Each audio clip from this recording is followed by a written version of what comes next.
España el dinero hablara, hablaría bajito, presumiría o pediría perdón.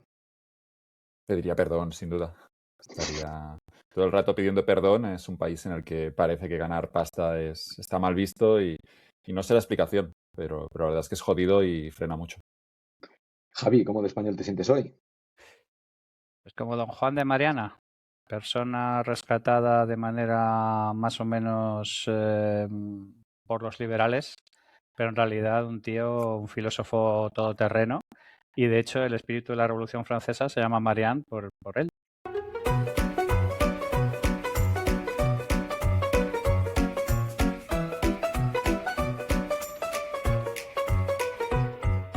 La Ingobernable, un podcast sobre marca España.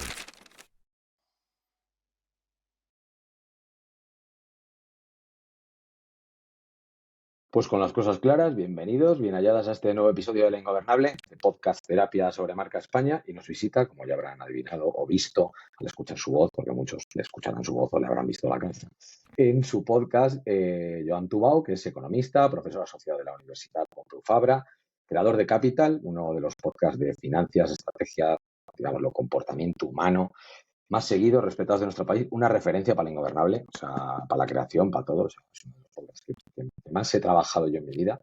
Y una de las barbas más cerradas de todo el Hombre, personal carcelario de toda la población penal de España. Están Henry Cavill y Joan Tubau con esa barba Eso es. cerrada. De esa gente que pueden encender cerillas sin necesidad de rascador. Literal. Pues en paralelo es cofundador de Cardinal, por acabar un poco la parte de bio, un proyecto de orientación profesional que ayuda a pensar mejor la carrera, y acaba de publicar Fuck You Money, de la libertad financiera a la libertad personal. Bueno, acaba hace un tiempito.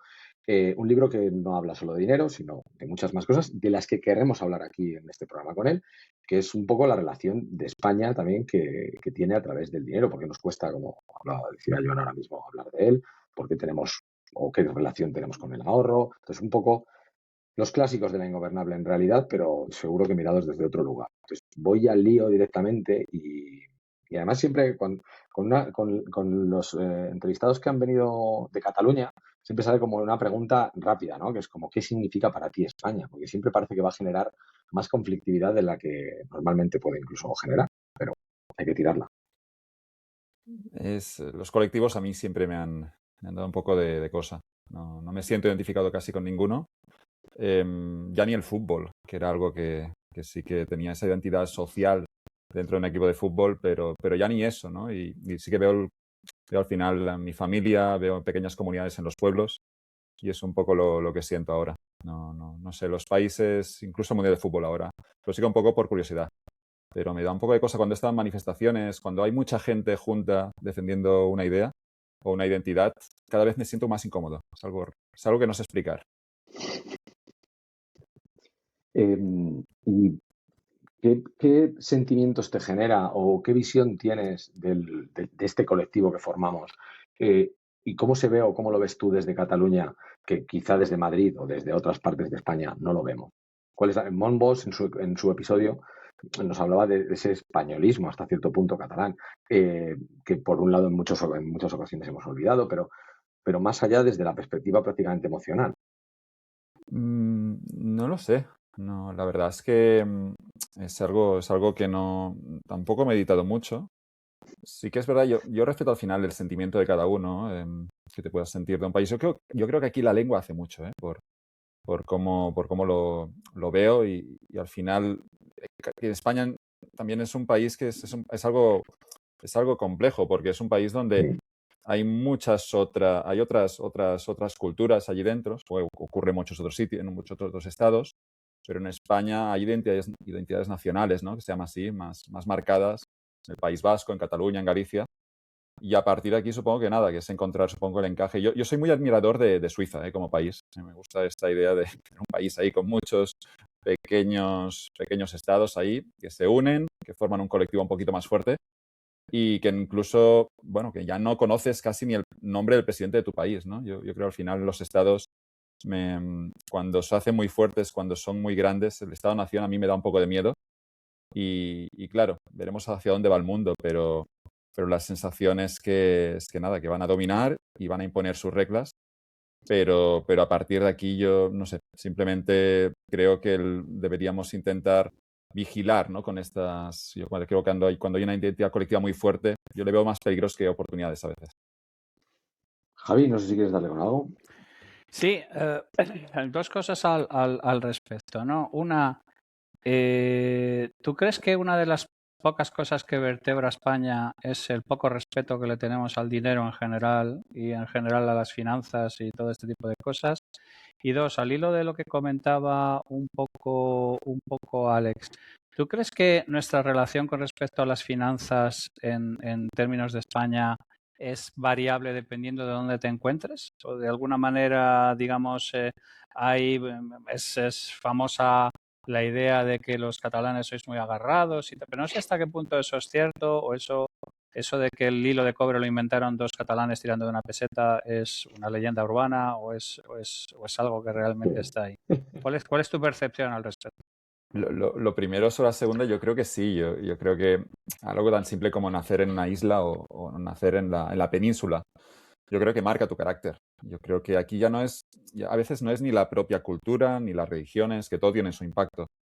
Pero yo pienso que la gente, y por poner un ejemplo, la gente que ha nacido en una isla se comporta distinto o entiende la vida distinto que alguien que ha nacido en el continente o cerca de una gran ciudad. Y aquí yo creo que sí, que al final ese carácter, esa forma distinta de ser también tiene un impacto en la hora de gestionar nuestras finanzas personales y en la hora de cómo nos posicionamos en la sociedad y a la hora de gastar para decir que tenemos un rango en esta sociedad o ocupamos esa posición. Yo a veces me sorprende cuando voy por el sur, que me encanta, y cuando estoy en Sevilla, veo que la gente, quizá me equivoco, pero es mi percepción, a veces marca mucho más su rango social. Es decir, puedes ver, todo el mundo viste bastante bien, hay que decir eso, pero se marca bastante en qué rango social estás a través de la vestimenta, que es algo que en Cataluña yo no he visto tanto, ¿eh? Y por eso digo que quizás un poco podría ser mi opinión sesgada. Pero bueno, yo creo que sí que hay diferencias y eso en sí tampoco es nada malo. Es decir, al final todos gestionamos el dinero distinto. Una cosa de si gastar en proyectar un poquito o en proyectar cero o en proyectar mucho, esto es algo que yo creo que sí que en distintos puntos de la península pues es distinto y yo veo que en Cataluña, bueno, quizá anteriormente había esa idea de que, bueno, que habíamos más que de ahorrar y levantar capital y todo eso, pero también se ha perdido ahora. En Cataluña tampoco queda gran cosa, la Ya no gente es tierra de despilfarra igual. botiguers. No, lo que hubiera estamos viviendo del capital que se ha levantado en el pasado, que es un poco esa idea interesante del capital que puede levantarse, se puede destruir. Yo creo que en Cataluña la mentalidad que había, pues por distintas razones, y aquí ya es la globalización que nos unifica a todos del mismo comportamiento, pues yo creo que también se habría perdido un poquito esa idiosincrasia Y de... estando yo plenamente de acuerdo con esta idea tuya de que el capital se crea y el capital se destruye, ¿por qué, digamos, de alguna manera, narrativas como las de Piketty son tan populares? Porque Es que no es sé, una es que especie de mecanismo de coping con respecto a la gente cuyos antecesores tuvieron una buena idea y lograron convertirlo en una empresa. Porque tengo una sensación muy curiosa acerca de que tenemos como una idea negativa acerca de la persistencia del capital. De hecho, toda la tesis de Piketty se puede reducir a eso, a que la tasa financiera es diferente de la tasa de reposición. Pero me encuentro fascinante lo pegajosas que son esas ideas, a pesar de estar demostradas left and right, que son completamente estúpidas. O sea, tengo la sensación de que funcionan bien porque son como una especie de mecanismo de coping para gente que nunca ha tenido históricamente ni en sus ancestros ni en su idea. Estábamos hablando antes y yo, Alex, sobre cómo está todo el mundo absolutamente desorejado con el tema de estudiar oposiciones y cosas por el estilo. Cómo de alguna manera me parece fascinante que encuentro maravilloso que tú encuentres fenomenal, sobre todo ahora mismo porque los incentivos están ahí, hacerte funcionario, pero no entiendo la parte en la que le tienes que pisar el cuello a la gente que le apetece arriesgar o que le apetece... nosotros hemos hablado mucho del viaje en el taxi, de toda la puta mierda que se tiene que comer una persona que quiere hacer una travesía de esta historia y cómo normalmente además termina mal. Entonces, yo no entiendo cómo el mundo que depende del éxito de estas descerebrados tiene tanto resentimiento o no termino de entender cuál es el mecanismo psicológico que está funcionando ahí. Hay que leer a Bastos, no a Piketty. A Bueno, sí, Piketty hay que siempre. apartarlo, que es tóxico. Yo no me he leído a Piketty, obviamente. Es que yo me he leído todo. Y además, 2 libros de cómic. Hay unos hijos de puta que además lo han hecho en cómic. Y digo, esto es igual de mierda en cómic que en el tocho, de verdad. Pues lo cierran, efectivamente, una basura igual. Yo me leí un resumen que hizo Sara Martín cojonudo del libro del Capital en el siglo XXI. Sí, entiendo la tesis y todo. Al final el discurso, supongo que se impone siempre el discurso más populista. Bastos yo creo que hace el contrapunto perfecto. Sí. Y Bastos nos recuerda la importancia de que para que un país sea rico es porque antes se ha levantado capital. Y para que alguien pueda ser más productivo tuvo que ahorrar y con ese ahorro se ha comprado un tractor y con ese tractor ahora... Massey Ferguson, que le gusta, debe tener algún trauma ahí con los Massey Ferguson. No dice John Deere, no dice esto, siempre es un tractor Massey Ferguson. John Deere, pero con las mismas tierras ahora puedes sacar más o puedes producir de forma puedes producir más cosechas y al final es solo porque se ha ahorrado primero, se ha levantado capital y luego se ha invertido ese capital con un riesgo. Es decir, la idea del capital tampoco es que se proteja por sí sola, es decir, luego hay que invertirlo, entra la apuesta empresarial, que de por sí es incierta y es un tema fascinante. Y luego también el propio capital, una vez lo tienes, imagínate a alguien que, yo qué sé, que tiene un negocio o que tiene una casa sería capital, luego el capital hay que cuidarlo. El capital por sí solo, si lo dejaras quieto, se depreciaría, ¿no? Y Piketty, yo creo, si lo he entendido bien, corregidme si me equivoco, pero entiendo que llega a decir algo así como muy simple, como que el capital da mayor retorno que el trabajo hoy en día. Y que por tanto tenemos que grabar el capital y permitir que la gente... Y que el que tiene capital para de una vez lo va a tener toda su puta vida. Claro, y que claro, nunca pero lo que no entiendo es que el capital lo puedes perder. Sí, que en Cataluña lo decía antes en broma, pero es que yo le diría a Piketty que se fuera a Segovia, ¿vale? O sea, que se fuera a Segovia, donde está afuera el edificio de los de la 4ª generación de chorizos de Cantimpalo, que es un edificio completamente abandonado porque la compañía se fue completamente a pique, porque normalmente tocó la típica generación que no compilaba bien y que entienda cómo se va a tomar por culo. Es que yo creo que hay que darle un tour sobre empresas echadas a perder y que entienda que esto pasa mucho más a menudo que empresas que han dado el salto a lo largo de 3 o 4 cambios de propuesta de valor. Porque una compañía, si quiere sobrevivir 100 años, tiene que haber dado 3 o 4 saltos de campana, que eso es lo que no entienden. Pero no solo una empresa, también una casa o un bloque de pisos. Tú puedes tener... A mí me gusta pasear por el centro de Barcelona porque puedes ver que en algún momento, ya no hablamos de empresas, hablamos de alguien que decoró sus casas o sus bloques de pisos un poquito mejor, ¿no? Que es curiosamente donde ahora la gente quiere vivir. Cuando viene gente con pasta en Barcelona dicen, yo quiero vivir en Paseo de Gracia. No quiero vivir en los edificios nuevos que han pensado estos arquitectos de vidrio y acero. No quieren vivir en el edificio que se levantó hace 100 o 150 años con techos altos y donde todo está muy bien decorado y donde el capital se utiliza para hacer ese edificio bien. Pero luego hay que entender que luego si hay una mala regulación, aquí tenemos ejemplos con la regulación del alquiler franquista o las recientes regulaciones del alquiler que generaron un impacto similar. Cuando hay una mala regulación, cuando hay un exceso de impuestos, cuando la transmisión del capital también se tasa, para mí, de forma injusta, porque ese capital ya ha pagado los impuestos y no habría que tasarlo para nada, pues te encuentras ahora que alguien quizá perderá su casa porque ya no es que el capital no genere, que no genera una casa en sí, son costes, sino porque la transmisión de padres a hijos ahora te encuentras que tienes que pagar un 1, un 2 o un 10% y que eso para ti es inasumible porque no tienes ese dinero, ¿no? El impuesto de las herencias para mí es un ejemplo claro de cómo destructivo puede ser el Estado con un capital que han levantado siempre, obviamente, los ciudadanos, en el sector privado o en las familias, y a partir de aquí tú tienes el Estado que te dice que para transmitir eso de padres a hijos hay que pagar un 5%, y el Estado, obviamente, algunas familias no pueden pagar, el Estado se lo queda, y cuando se lo queda el Estado, pues ya lo has jodido, porque ya no tiene recursos ni para cuidar el capital también como lo hacen las familias, ni para luego darle una utilidad alternativa, que todos aquí, yo creo mucho en Hayek, pues creo que todos en el mercado luego somos creativos y podríamos encontrar maneras alternativas. Si la empresa esa de chorizos que decías de Segovia o no sé qué era, no les salen las cosas, pues también hay una reconversión posible, pero siempre tiene que pasar por el empresario, no por el Estado, por el burócrata, que no tiene nunca ni idea de lo que está haciendo.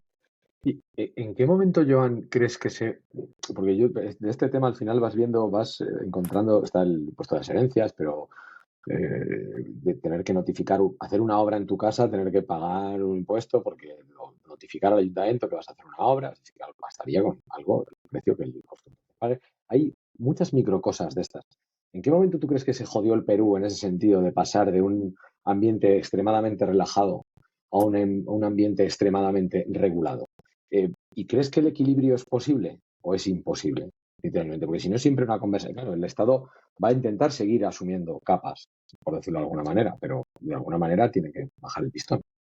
Yo creo que hay una sobreregulación, yo no sé el momento exacto, pero no solo pasa en España, pasa en la mayoría de países de lo que llamamos el primer mundo, una sobrerepresentación del Estado, una sobreparticipación del Estado en cuestiones que antes dejábamos que lo gestionaran los agentes privados.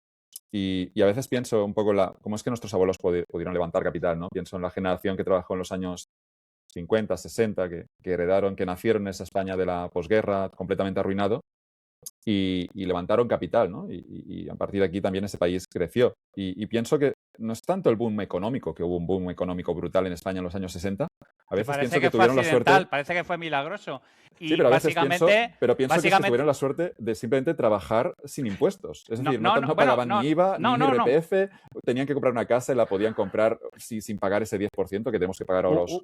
Una de las cosas menos reconocidas del franquismo económico es cuando a Franco acude al cajón de las divisas y descubre que hay 3 arañas haciendo una coreografía allí y al final termina diciendo a los del Opus, mira, haced lo que os salga de los cojones porque esto es de Falange, está claro que darse golpes en el pecho lo que sea, pero realidad económica la justa. Y entonces es cuando traen el plan de desarrollo y el plan de todo este tipo de cosas y la gente se piensa que es que coincidió. No, a ver. España tuvo una estrategia adecuada al sitio donde estaba en aquel momento y adecuada a lo que podía ofrecer, que naturalmente en cuanto se mueva el contexto es completamente diferente. Yo personalmente ya estoy un poco hasta los cojones de intentar replicar el modelo de costes bajos y deslocalización que estamos aquí, claro, que nos pudo funcionar en el franquismo con todo este tipo de cosas. Pero no es que ese fuera la magia. La magia fue que Franco en un momento dado dijo, oye, mira, esto es de Falange, darse golpes en el pecho fenomenal, pero de pasta necesito a gente que tenga puta idea. Y le encarga a 2 economistas un plan de transformación del país. Sí. O sea, que ese es el asunto, que en un momento dado alguien, aunque fuera por obligación, aunque fuera por eliminación, aunque fuera porque vio las arañas haciendo coreografías y dijo algo hay que, pues ya nos da igual, ya estamos en la mierda, ya nos da igual. Aunque fuera por las razones equivocadas, alguien le entregó el tema y la responsabilidad de ejecutar una estrategia económica país. Sí, y había un plan, claro, que sobre todo, porque planes hay muchos. Pedro Sánchez ha hecho muchos planes.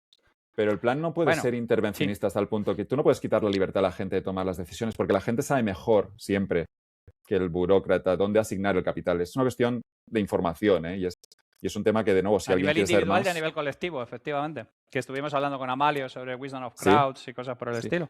Puede, a veces, tampoco yo no quiero negar el Estado. Aquí el Estado podría fomentar algunas dinámicas positivas. Puede ser que haya un contexto global favorable, entonces el Estado pues dobla la apuesta que haga el sector privado. Hay 1000 fórmulas ahora, pero que tenemos realmente el Estado que está cogiendo la decisión de cómo invertir el capital, donde lo que se llama en inglés de allocation, traducción de asignación de capital, es dónde asignar ese capital. Y no pueden asignarlo mejor que el empresario. Es verdad que algunos empresarios se arruinan porque también fracasan. Está difícil, regresamos a Piketty, ¿no? El capital no se asigna automáticamente, tú tienes que tomar decisiones y te puede fallar el criterio, te puede fallar la información, pero la información de la gente siempre será mucho mejor que la del burócrata. Y aquí yo creo que es el error. Con Franco se da bastante libertad, ¿no? Podemos decir, ¿no?, que a pesar de que era una dictadura, pues había una libertad económica, al menos a nivel de que impositivo dejamos que la gente se quedara gran parte de lo que generaba, y esto para mí fue una ventaja a la hora de levantar capital en este país. En algún momento el Estado empieza a intervenir, no solo aquí, hemos dicho que en otros estados, y esto, pues nada, tienes estos equilibrios donde el Estado te dice, yo qué sé, de qué color puedes pintar tu casa o qué puedes hacer un poco con tu empresa y qué no puedes hacer. Y nos vamos ya a locuras de planes de género e historias varias. Que algún empresario supongo que dice, pues mira, hasta aquí, cierro, y ya yo con el capital que tengo, yo ya me da para mí y para la siguiente generación, pero yo no voy a crear riqueza. Y es lo que está pasando un poco en este país, que están cerrando fábricas y tienes empresarios que les dará para ellos y para los siguientes de su familia, pero que hay mucho trabajador que sufrirá. Me atrevo a decir que el trabajador es el primero que ha votado estas políticas, así que un poco se lo tiene merecido. Esa te la llevas. A ver, sí. No, pero es lo que yo hablo siempre de que la democracia al final. Aquí, yo soy si muy de todos Estado. tuviéramos preferencias, Yo es soy que muy no de puede Estado funcionar. siempre que haya hombres de Estado. Cuando no hay hombres de Estado, el Estado es un problema, es un problemón de la hostia. No, pero Podemos fíjate, votar, pero los incentivos tienen que estar... Es decir, la gente tiene que ser mucho más consciente. No es la democracia en sí el problema. Es como que cuando votemos tenemos que... La gente tiene que pagar un poco el precio de las malas claro, decisiones. pero Y se tiene que fíjate, asignar... Se tiene que ser también mucho... Se tiene que ser transparente con los impuestos. Tenemos que saber mucho mejor lo que cuesta, ¿no? Cada cosa y... Para no dar por hecho que, claro, hay sanidad pública, pero bueno, esto tiene estos costes y yo creo que podríamos jugar un poquito de más, incluso solo con la transparencia, de que la gente cuando recibiera la nómina supiera cuánto se va a impuestos y cuántos se ha intentado se 3 quedan. veces, casi se han cargado a 3 ministros que lo No propusieron. quieren hacerlo, sí, no, es que no le interesa. Yo si fuera político preferiría esconderlo, ¿no? Pero cuando hablo de problema de democracia es un problema casi de información, de que no es transparente la democracia, ¿no? No me están diciendo todo Bueno, lo que hacen, no sé. Yo lo mencionaba hace poco en Twitter. El problema es que no nos damos cuenta de que hay una asimetría entre las cosas que votamos y a quién necesitamos para gestionar un Estado. O sea, yo decía que la Audaz, por ejemplo, era una persona que estaba performance maxeado para lo que la gente vota, ¿vale? Lo que ocurre es que esta gente, en lugar de rodearse de gestores, se rodea de ávalos. O sea, la gente se mete con Feijóo y con razón. O sea, tiene el carisma de un ficus, tiene los grados de comunicación de un golem, o sea, es la tristeza personificada. Pero claro, el asunto es que no está diseñado en base a qué votamos. Pedro Sánchez sí es una figura performance maxeado para lo que votamos. Pero para que naturalmente luego no le pidas que gestione un kiosco de chuches en el maletero de un coche porque no es el caso. Y la diferencia entre esta gente es que antes se rodeaban de buena gestión, antes se rodeaban de gente que era capaz de hacer cosas y ahora se rodean de ávalos. Entonces tenemos lo que tenemos ahora mismo. Un Estado que se está dedicando de manera sistemática al saqueo left and right. O sea, quiero decir, ya me contarás cómo es entrar en las compañías propiedades de España, vender edificios, hacer... O sea, yo no tengo un problema con el Estado. Yo tengo un problema cuando hay un problema de casting. O sea, cuando tú tienes que escoger unas ciertas personas para que lleven el Estado, que son hombres de Estado, que por las razones que sean no son la gente que votas. Y entonces ahí es donde estamos jodidos. Esta es la esquizofrenia que yo creo que tiene la democracia. Porque a mí sobre el papel la democracia no tengo ningún problema con ello, salvo que el problema fundamental es que votamos cosas que luego son auténtico veneno puro puestas a gestionar el Estado en cuestión. Sí, no quito una coma. Y no te quito. Ya he dado mi charla TED, ya me puedo ir a... Es que hay mucho dinero. Yo pienso a veces cuando veo los grandes edificios en propiedad del gobierno, digo, es que claro, es que hay mucho poder, es una empresa como Correos, por decir algo. Como ya hay mucho dinero aquí, ¿no? Y al final hay la tentación siempre de asignar a tus colegas, a tus amigos allí. Y que es muy peligroso. Es muy peligroso. Lo vas viendo en la conversación un poco cuando aquí que estamos todo el puñetero día hablando de lo mismo. Al final a lo que llegas es que, claro, es un sistema tan enorme que no alcanzamos a ver ni el principio ni el final.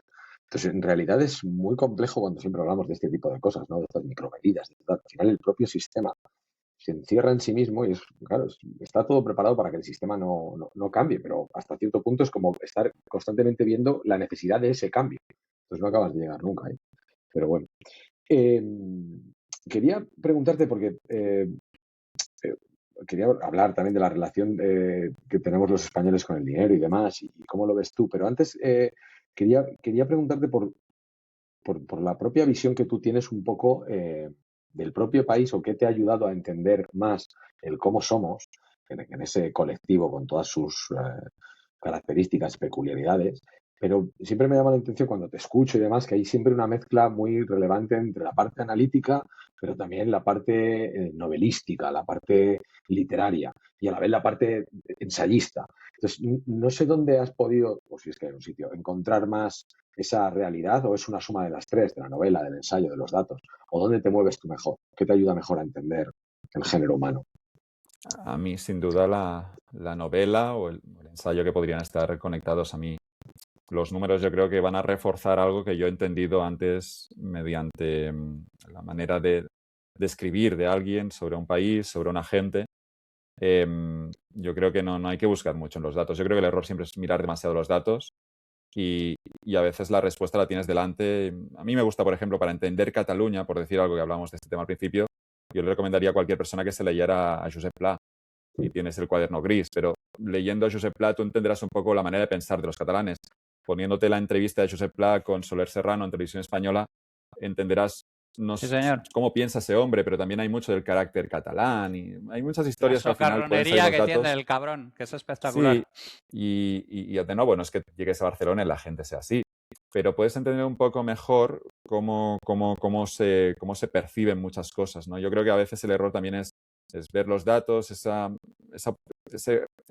tenemos ahora yo creo un exceso de datos, ¿no? En muchas dimensiones y la gente quiere analizarlos, quiere sacar conclusiones y a veces las respuestas están en una novela, ¿no? Pero ya no solo por el carácter nacional, yo creo que a la hora de entender a las personas, algo como, yo qué sé, la psicología, pues léete Ana Karenina o léete Los hermanos Karamazov y vas a entender mejor sobre la psicología de un humano que leyéndote un tratado y leyéndote los estudios de quien sea.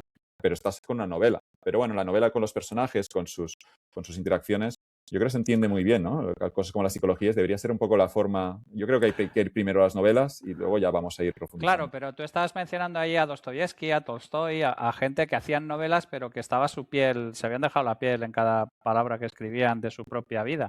Tú te lees El Jugador, o tú te lees Los hermanos Karamazov, o tú te lees Crimen y Castigo y estás viendo al otro flotar por encima de la novela, Sí, a está título allí. personal. Claro, claro.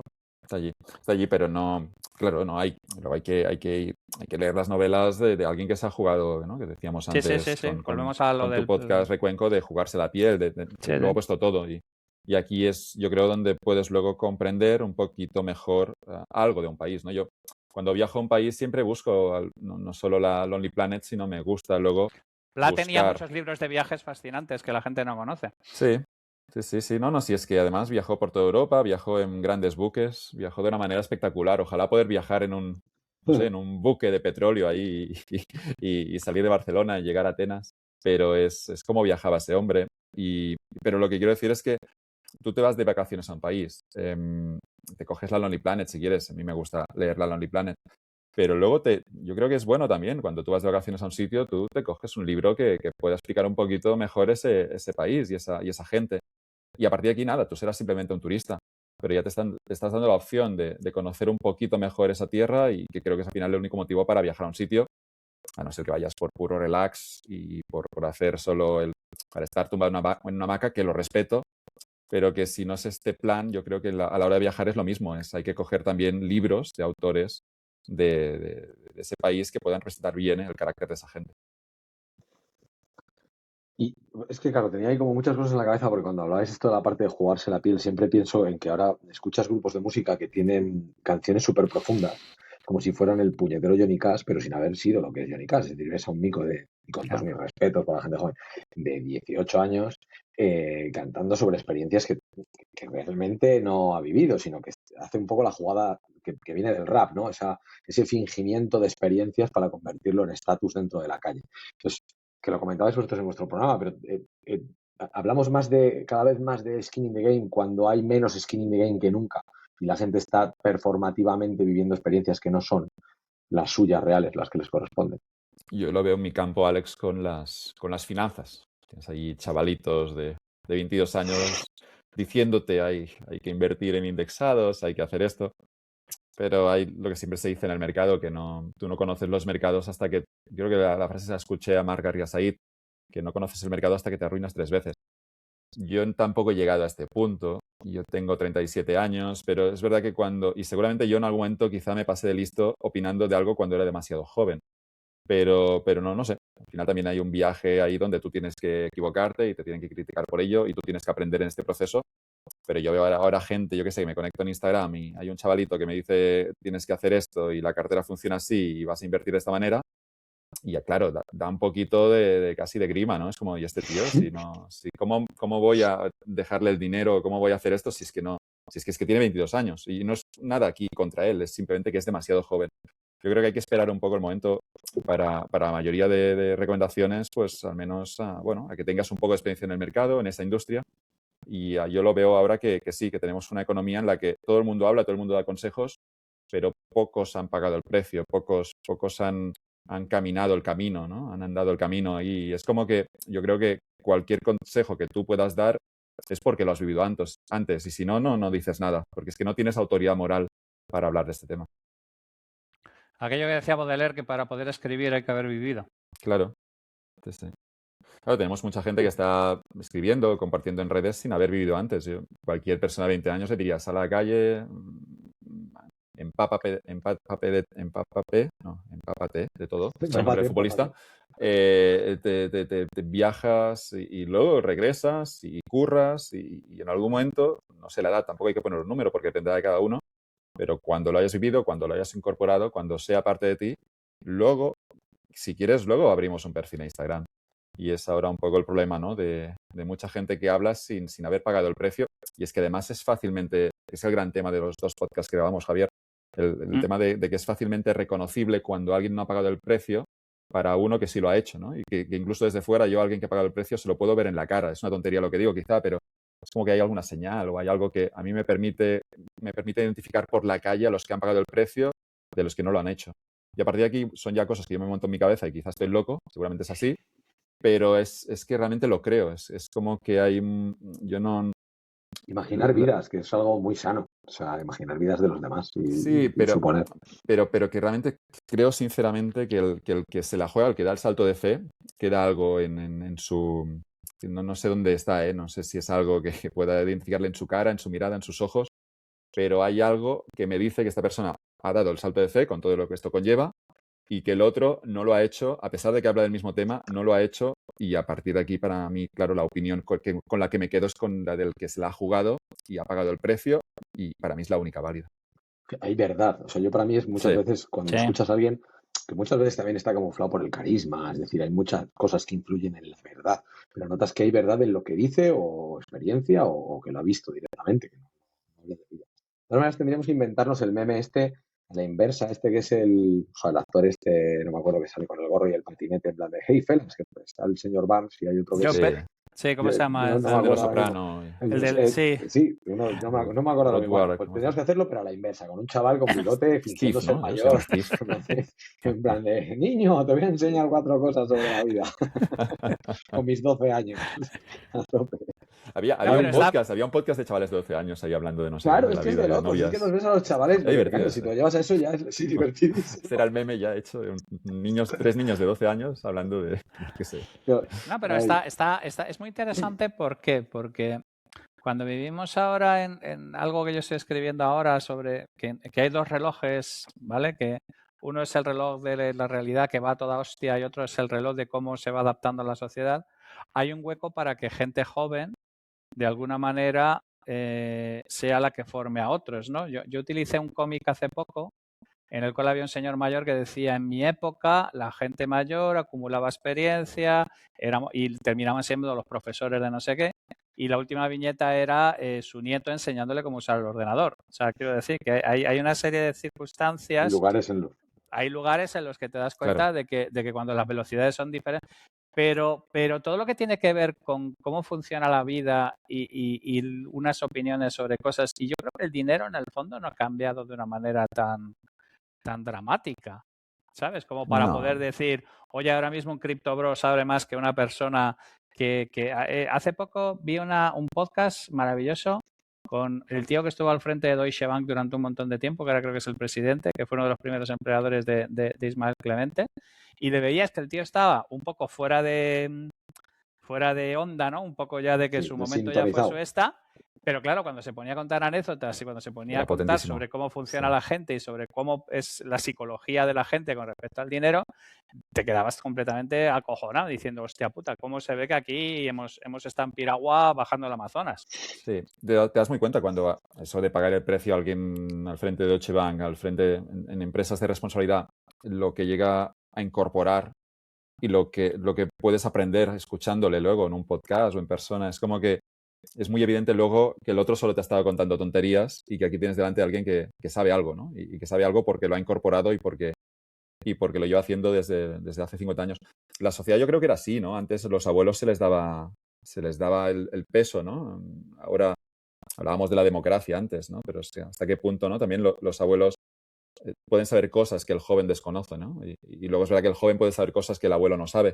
Pero el abuelo también aquí es como que en las sociedades, yo creo, un poquito distintas a la nuestra. No sé si te vas por algún país de África o al este de Europa, ¿no? Como que se les da un peso social que aquí quizá les hemos quitado.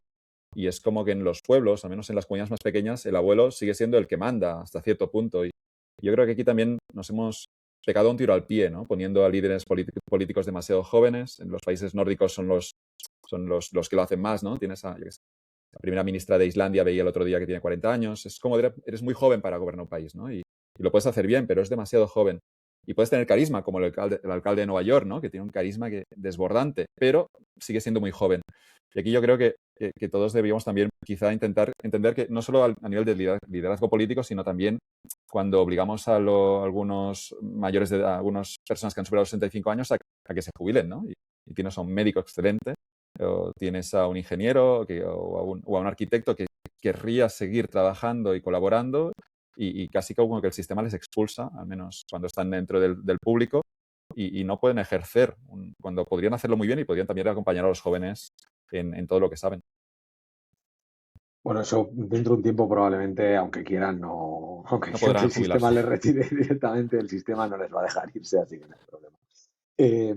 Pues quería hablar un poco, quería preguntarte un poco por algo que ronda en el libro constantemente y también en que es la relación que tenemos con el dinero. Siempre lo focalizamos en el país, pero es algo totalmente extrapolable a todo el mundo. Pero, ¿qué, ¿cómo ves tú la relación que tenemos como país o los españoles con el dinero? En tanto se habla no nos gusta hablar de lo que cobran los demás, ¿no? De lo que cobramos nosotros, en cambio hablamos de lo que nos ha costado el piso y hablamos de otras cosas que nos hemos comprado, ese rango de relación con el dinero y de estatus que... Bueno, yo quiero decir primero que no quiero ser como los americanos. Yo no quiero llegar a una fiesta y que me digan cuánto ganas. Creo que a esa gente se le ha ido un poco la cabeza. Y a la hora El luteranismo es lo puto peor. Sí, sí, yo creo que es eso. Han arruinado hasta Brasil. Pero eran los evangelios, ¿no? Los evangélicos. Sí, los evangélicos. Sí. La misma rama, Era otro. No, es que me gusta esa teoría de la selección brasileña. Pero nada, para teorías hay de todos los colores. Con España yo creo que, bueno, podríamos hablar un poquito más, sin caer en el punto de los americanos, pero yo creo que podríamos tratar un poquito más de dinero solo a nivel de casi de ganar la cultura financiera que nos permita proteger el ahorro, ¿vale? Es decir, como no hablamos nunca de dinero, la gente ya no sabe ni qué hacer con el ahorro y te encuentras que con una inflación del 2, el 3 o el 4%, que es constante, que no suele bajar de esto, pues si dejas el ahorro quieto en el banco, pues pierdes poder adquisitivo. Y aquí hay gente, bueno, en los peores casos, gente que le suben la pensión, yo qué sé, un 1% y están agradecidos a que Pedro Sánchez me ha subido la pensión 30 euros, pero estos casos habría que tratarlos casi como los más graves de la gente que no entiende la idea de la inflación, pero la mayoría de la gente sí que lo entiende, pero luego no sabe qué hacer, ¿no? Como no se habla de dinero, tampoco sabe dónde meter luego el dinero, cómo invertirlo, cómo protegerlo. Y te encuentras esto de que como no se habla y tampoco se gestiona y luego, yo qué sé, las familias a la hora de comer, ¿no? La cena, pues sí que es algo que yo he visto. Mi familia es de clase media y nunca hemos hablado de dinero a la hora de comer. Hemos hablado de dinero un poquito como habla todo el mundo, ¿no? No sé, lo que te haría si te tocara la lotería y estas cosas. Pero por lo que tengo entendido o lo que me han contado es como que a veces las familias que ya tienen mucho dinero, a veces es algo que se introduce a los hijos a la hora de comer, en la cena, pues hablemos de dinero, la gestión prudente del dinero, lo que hablamos al principio, de mantener el capital. Y con esto vas poniendo un poco las bases, que ya no es solo la inversión, sino lo que serían las propias finanzas personales, que si gastas más de lo que ingresas, pues tarde o temprano pues te quedarás con cero, ¿no? Y al final yo creo que también hay una cuestión cultural de que deberíamos hablar del dinero sin tenerle miedo, pero solo para hacer un mejor uso, solo para eso. Aquí siempre, desde el principio del programa, al principio nos lo dijeron por Twitter, salió, creo que nos lo dijo, @elefantarosa, que no sé quién es, pero un majete, que le citamos mucho y nos habló literalmente del efecto papaya. Y siempre lo preguntamos un poco, sale de vez en cuando de forma recurrente, si es hasta cierto punto nuestra trampa y nuestro agarradero, esa capacidad para ser felices con poco o tener la capacidad de coger una papaya, comérnosla y dejar de preocuparnos por los... por extender, porque luego ves mucho, por ejemplo, hoy en día este concepto de personas, como hablamos antes, que están opositando, pero que están en el sector privado y que incluso tienen capacidades de ascenso, pero no quieren más líos. O sea, lo que no quieren es complicarse. Entonces, ¿crees que ese estilo de vida relajado que también está en esa parte de Mediterráneo moral hasta cierto punto influye en que tampoco tengamos mucha gana de avanzar. Estamos a gusto con la vida. Pero, pero no quieren más líos casi por los propios impuestos. A mí se me quitan las ganas En de inmortales palabras de Huerta de Soto, que invierta su puta madre. que invierta su puta madre. Yo, al final, mira, tienes un capital, lo puedes levantar, lo inviertes de una forma sensata en mercados globales, internacionales, y que el capital te dé. Pero luego te puede pasar por la cabeza la idea de contratar a alguien en este país. Yo no tengo a nadie contratado, también tengo suerte que por lo que hago, pues mira, me da como, es un trabajo que hago yo solo y que puedo tener socios, pero no he tenido nunca que contratar a un empleado.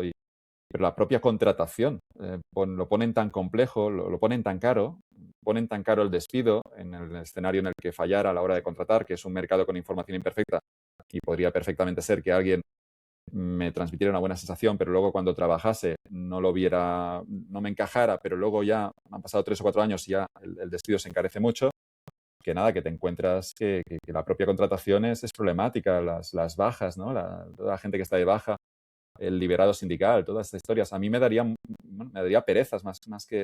La palabra es pereza porque es como que te metes en muchos fregados, muchos problemas y al final, menos como yo entiendo la vida, es que yo quiero estar tranquilo y yo ahora te puedes encontrar, yo qué sé, que puedes tomar la decisión de intentar crecer, intentar generar más riqueza de la que generas y intentar ganar más. Imaginemos, yo no quiero contratar a nadie, pero intentar ganar un poquito más, pero te meten ahí cada impuesto y te pagas tanto al final de cada trimestre que dices, bueno, pues aquí ya lo que tengo ya me va bien y con esto me conformo, pero no es solo de que disfrute con lo poco, con lo que tenga, ¿no? Que no es ni poco ni mucho, sino que de algún modo el hecho de intentar ganar más casi que me lo desincentiva el Estado con los impuestos que pone.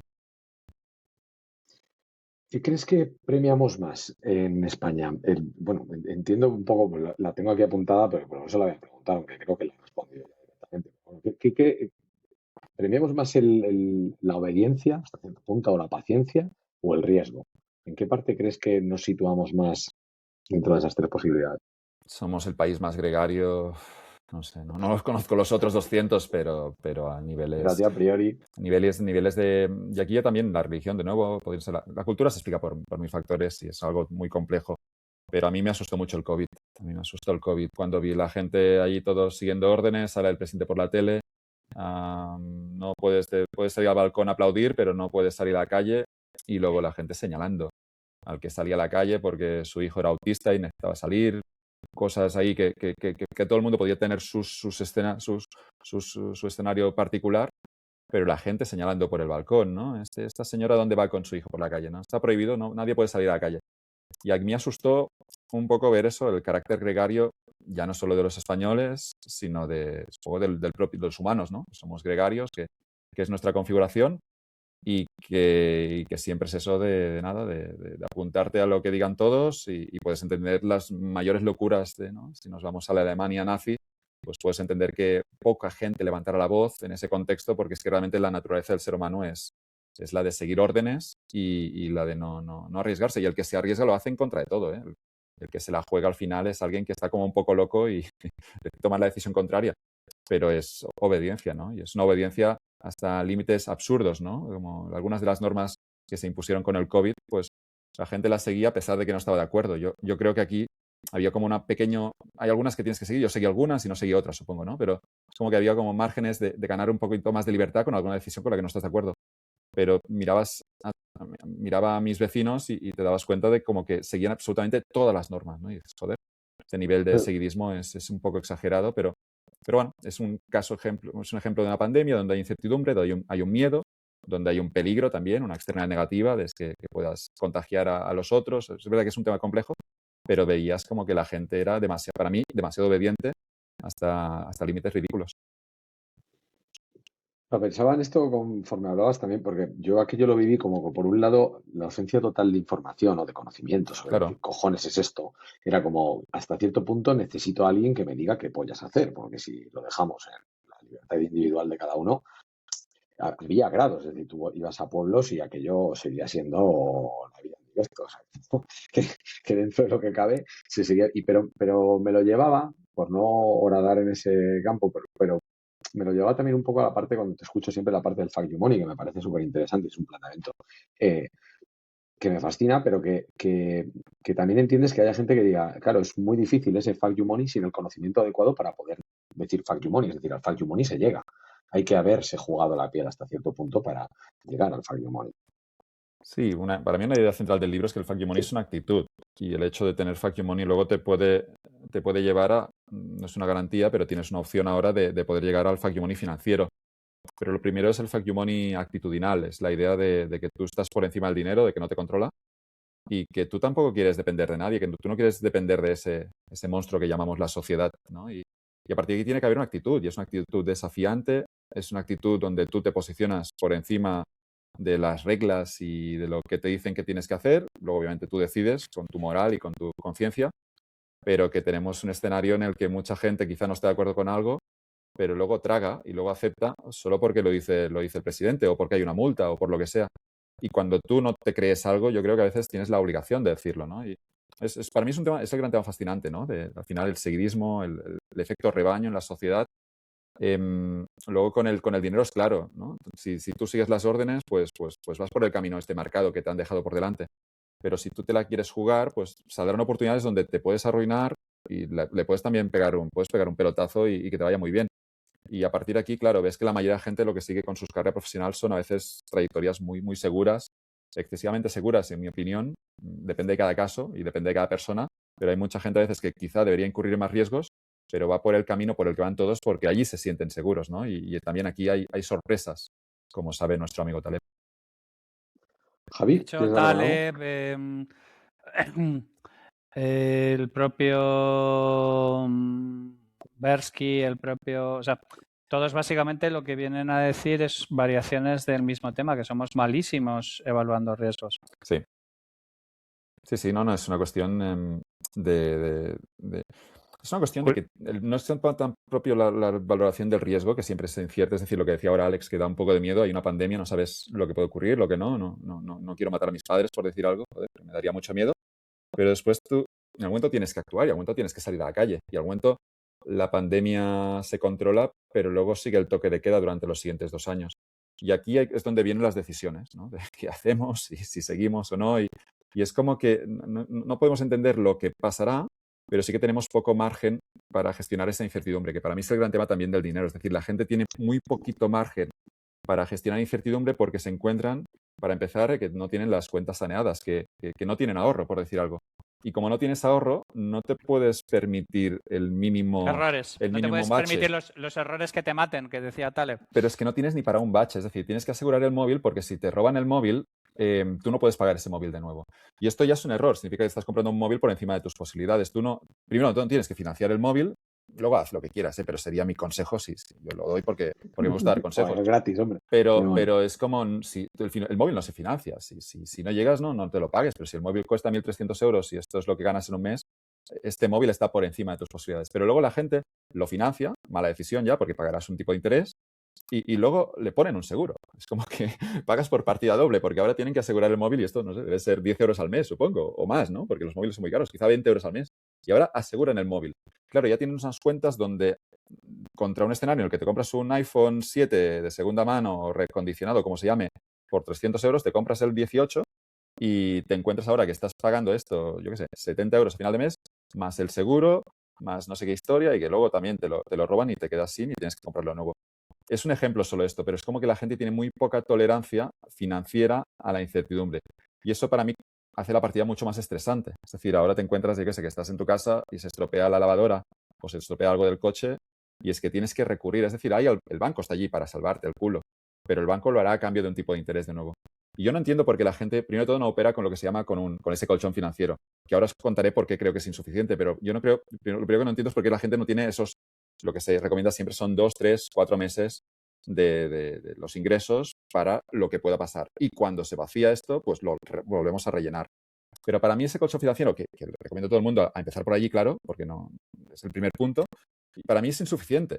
Porque para mí el colchón financiero no pueden ser 2, 3 meses, porque por el tipo de apuestas que yo quiero hacer en mi vida, yo estoy hablando de un colchón financiero de 2, 3 años mínimo, que es al final el tiempo de maduración que me puede costar un proyecto empresarial. o el colchón financiero que necesito para tomar la decisión de dejar un trabajo y buscarme otro. Con 2-3 meses es una tensión, es un estrés innecesario que con 2-3 meses tenga que encontrar un trabajo igual de bueno que y lo quiero dejar porque me está estresando muchísimo, así que quiero buscar otra cosa. Pero luego se encuentra que la gente no puede dejar el trabajo que le está estresando de cojones y luego, claro, no es la mejor manera ya para buscarte otro. Sé que todo es complejo y sé que obviamente todo el mundo tiene sus particularidades, pero animaría primero, vamos a construir el colchón financiero de 3-4 meses y luego con el objetivo, en el mejor de los casos, siempre que se pueda, de tener ese colchón para 2, 3, 4 años, que es el que de verdad te permitirá lanzarte para los proyectos más inciertos, pero que son además los que te pueden dar el mayor retorno, que este es el gran tema. Es decir, solo los ricos ahora mismo en este país pueden acceder a los proyectos que dan los mejores retornos y es porque han liberado un poquito su agenda y tienen tiempo libre y tampoco curran normalmente en un trabajo de 8 a 9, de 8 a 5, sino que y después también tienen ahorro, tienen el ahorro detrás que Bueno, con el que atacar esta apuesta. Y porque de alguna manera también yo creo que había otro commitment y otra sensación de riesgo. O sea, yo hace poco estaba leyendo la historia de Steve Nicks, de la cantante de Fleetwood Mac, ¿vale? Y básicamente le había prometido a su padre, que le acababan de operar a corazón abierto, que si en 3 meses no salía el tema de la música, volvía a su casa y volvía a terminar la carrera y volvía a hacer todo este tipo de historias. Y literalmente la llamada de Mick Fleetwood es el último mes, o sea, cuando ya le quedan prácticamente, de hecho, ni siquiera lo comenta en la cafetería donde estaba trabajando poniendo mesas, porque no, o sea, quiero decir que de alguna manera estoy completamente de acuerdo contigo, pero yo creo que antes la gente o era más inconsciente o tenía menos que perder, tenía menos aversión a la pérdida, volviendo a ponernos en términos de Kahneman, ¿vale? Como para hacer estas apuestas locas que son las que pagan de verdad, son las que realmente son capaces de hacer este tipo de cosas. Yo tengo un montón de historias, me gustan mucho el podcast este de Grandes Infelices y cosas por el estilo. Maravilla. Que es una más, por favor. Es una reputísima maravilla, pero tú te das cuenta de que la inmensa mayoría de ellos están haciendo algún tipo de cosa de mierda hasta que llega su oportunidad de publicar la gran novela o de entrar en el gran sitio o de hacer cosas por el estilo. No sé si hay un Grandes y Felices de Bukowski, porque es el gran... Y creo que no lo hay, así que animaría... No lo hay. Bukowski sea un gran personaje, porque Bukowski es eso, de alguien que palma durante... Pero está Foster Wallace, está Pizarnik, quiero decir, hay un montón de saltadores en el vacío de reputísima madre, ¿eh? Sí. Y de gente que sufre, no sufre 1 o 2 años, que sufren 20, que sufren toda la vida. Sufren toda la vida. Ese es el precio, claro. Claro, pero ¿no crees que es que hablamos en su día de algo parecido con el tema de las editoriales? No me acuerdo en qué episodio, hasta cierto punto ellos mismas se han metido en un agujero en el que, claro, que era lo interesante de una editorial, que fuera algo pequeño, que pudiera hablar con el autor, conocerlo, ponerlo en valor, esas grandes historias, ¿no? Del boom latinoamericano o de editoriales de todo el mundo. Y nos pasa en otras grandes esferas.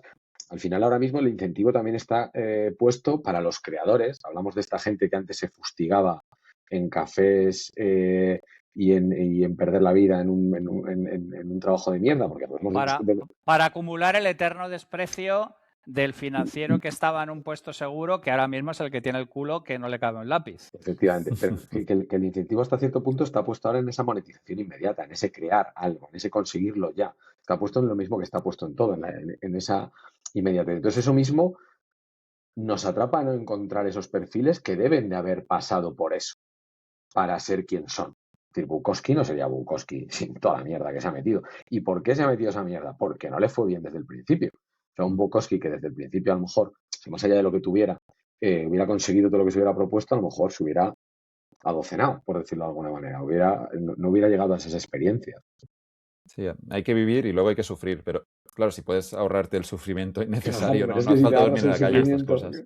Tampoco hace falta ser alcohólico, pero es verdad que pero fíjate, es que hay un punto intermedio entre tener un 6-7, entre tener una parafilia, entre tener una parafilia por el sufrimiento, que yo personalmente es algo masoquista, no es el caso, y entender que si no te arriesgas, pues lo más normal es que tengas una vida absolutamente banal y que seas la presidenta de Banalia, como decía la otra. O sea, quiero decir que es una opción muy respetable. Me encanta. Entre perfumería y país africano, tío, increíble. Exactamente, sí, pero que te quiero decir a ver, que son opciones vitales que me parece fenomenal. Lo que no me encuentro tan lógico es esperar una recompensa que tiene que ver con un estilo de vida y con una serie de cosas que pase por básicamente tocarte los huevos y estar jugando, haciendo pasas en horizontal en el centro del campo. Sí. Yo creo que regresamos un poco a lo que decíamos de nuestros abuelos, sí. También es un poco lo que tienes a perder. Cuando es una sociedad más rica, hay mucho más que perder, ¿no? Sí, sin duda. Cuando tienes más que perder que la potencial ganancia, que ya es una cuestión también de cómo se mire, yo siempre veo que tengo más que ganar que perder, pero te encuentras que, claro, juegas conservador, juegas al empate, sales a empatar y te buscas una vida que al final no te das cuenta y quizá llegas luego a los 60 años o a los 50 y dices, joder, yo ya he gastado mi carta, yo ya he jugado mi apuesta y seguramente será insatisfactoria, no siempre, pero muchas veces será una apuesta insatisfactoria por la sensación de que podía haber sido un poquito más, ¿no? Que la vida me habría podido dar más. A partir de aquí, claro, yo sí que me gustan mucho aquí los estoicos cuando te incorporan ese mindset, esa mentalidad es que no hay nada que perder. Estás aquí 4 días, mañana se termina todo o se termina un día sin avisar y cuando no lo esperas, haz algo que merezca la pena y hazlo con el rol que tiene el dinero. Deja un surco en la arena en lugar de un frenazo en el calzoncillo, como digo yo. Sí, claro. Y aquí el dinero puede proteger esas apuestas inverosímiles. El dinero te puede ayudar a perseguir esa visión, pero tienes que trabajar con ahorro detrás, ¿no? No puedes, tienes que configurar un poco el dinero para que te defienda esa apuesta, ¿no? Para que defienda tu visión personal. Y aquí yo creo que mucha gente juega con miedo y además incluso gente joven, ¿no? Que es cuando justo empieza la partida, cuando se pone interesante y ves a gente de 25 años que, bueno, que su gran motivación profesional siempre es cosas estables, tranquilas y es como vamos primero a intentar, primero de todo, a conocerte, porque es que no sabes ni quién eres. Yo tampoco sé, yo empiezas a descubrir un poco quién eres más tarde, ¿no? Pero con 25 años tú tienes que salir a jugártela, tomar riesgos y aquí también vas a poder descubrir un poco lo que quieres. Es a donde voy, Joan, ¿vale? Vamos a ver. Pero la sociedad empuja, es decir, como ahora todo el entorno empuja el clima actual, los impuestos. La sociedad siempre te va a llegar, la sociedad siempre te va a llevar al centro de la curva y a esa papilla grisácea que hay en el centro de la curva. Es que no podemos contar con que la sociedad está hecha para digamos, normalizar, no para desnormalizar. Claro. Pero lo que te quiero decir, tú piensas un poco, los conquistadores, claro, a conquistar América no se iba la nobleza, se iban los desheredados, los matados, los hidalgos tercerones que no tenían ninguna herencia, gente que tenía un cierto, digamos, de alguna manera, visión de que, oye, aquí hay una gran oportunidad y, oye, pues a lo mejor me muero en una escaramuza con los indios guacaripoches, pero ¿qué tengo que perder? ¿Sabes lo que te quiero decir? Tengo una que hacer.